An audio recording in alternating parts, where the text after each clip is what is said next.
We have another question, and that is, how can organizations technically secure their supply chain against cyber attacks, especially when relying on third-party vendors and their respective security postures? I think that you can protect against that by making, if your risk management team um, constantly engages in vendor risk assessments, um, and having user access controls in place. Just making sure you're aligning different controls with the organization's policies, and making that vendor um, assessment a priority in organizations. Of course, there's more that you can do, but just from my understanding and what I've learned, I think those are some key ways to get the process started. And then also meeting with those third-party vendors, being that you're relying on their tools, you might have to sit down and do tabletops to see, if this happens in our environment, how would that tool help us remediate, detect, what have you.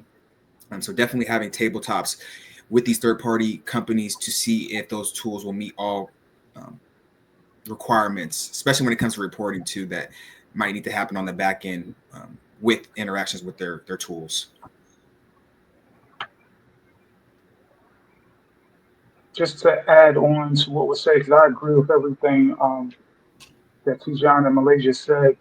I would say also having an understanding, or not an understanding, but having your CI and CD put in place as far as like the continuous integration to your development. You need some type of static analysis taking place just to check the third party tooling when they start coming into your own environment.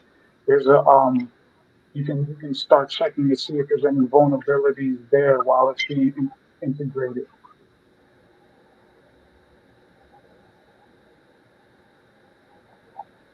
All right, next So that should question. be done in I'm sorry.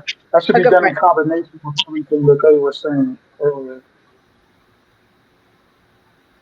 All right, so back to on the career side, are there beginner-friendly roles or paths in cybersecurity you'd recommend for those switching from non-technical fields?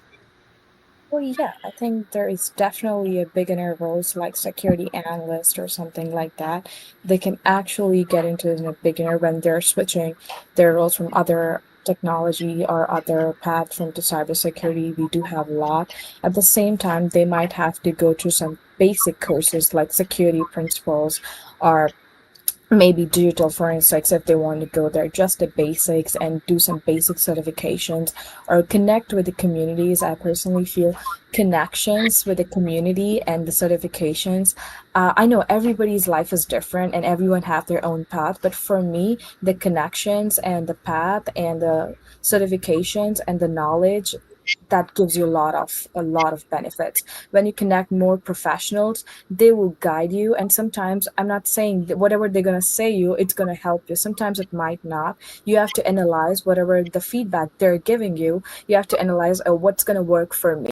Some might say like go for science, or some might say security plus, or you have to analyze which one is better for you and which is like cheapest, or which one you can afford. That's very important. And connection with the community really helps you, because I feel like this nice cybersecurity career ambassador community really helping me a lot, and the vices and visp and the wit. So these all community will help you. Maybe sometimes we might not have like that much money to pay for the certifications or get the trainings.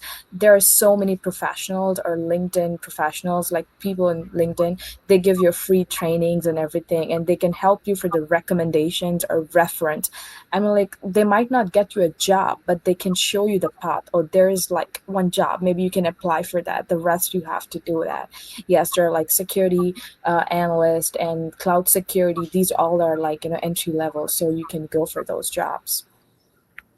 I agree. I think It's security also and a SOC analyst, sometimes those are two entry level roles that you can try out for.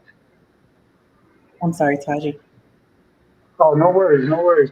It's still also heavily suggested for especially for people that haven't had any like technical background to start in help desk and come at it from an IT perspective, because then you get your hands-on training and you get some working knowledge of networking and the different tools that are involved in that field.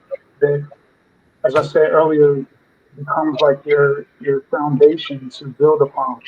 So it's, a help desk job is still heavily suggested to start off, and for people that have not had a technical background.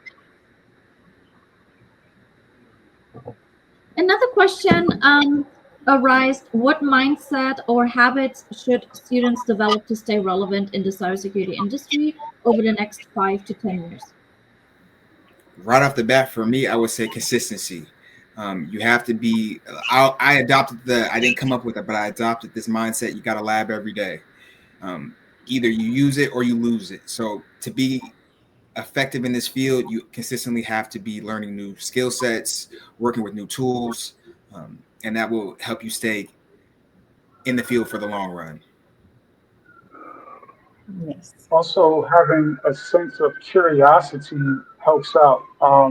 So you have that curiosity of how things work, or if something breaks, what caused it, or if there's any type of, let's say, with like a seam alert that looks benign or whatever, have a curiosity to start digging further into it beyond how it just appears on the surface. So having like a very high sense of curiosity helps out as well too. I think having the mindset of always being a student is going to also take you far. Cybersecurity is a field that it always changes. Hackers, threats, they get more advanced. There's AI is now introduced where, there are different attacks and methods that can be used to help a lot of people achieve goals in whatever they're trying to do. So you have to be able to adapt and you have to be able to change. So you continuously need to be learning. You have to be a student to this industry. I totally agree. I totally agree. Whatever they said, like skills are very important, and learning thing is really important. The most important thing is being patient and always being positive mindset. That's like really, really important in the whole world. At the same time, when you're in cyber and you're applying for more jobs, you will constantly hear no, and you have to take that no. That's very, very important. And when it comes to skills, yes.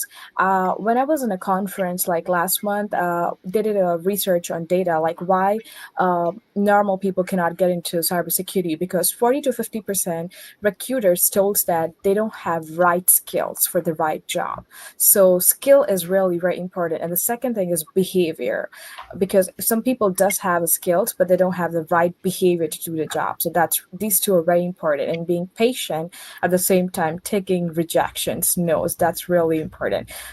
There are so many people, they're going to say no. My day always starts with no. So take that no is in a positive way, because that's okay. They lose you, not I feel that way, like they lost me, I didn't lost them. So there's always a lot of opportunities, and the right time will come, and the right place and the right person will get you.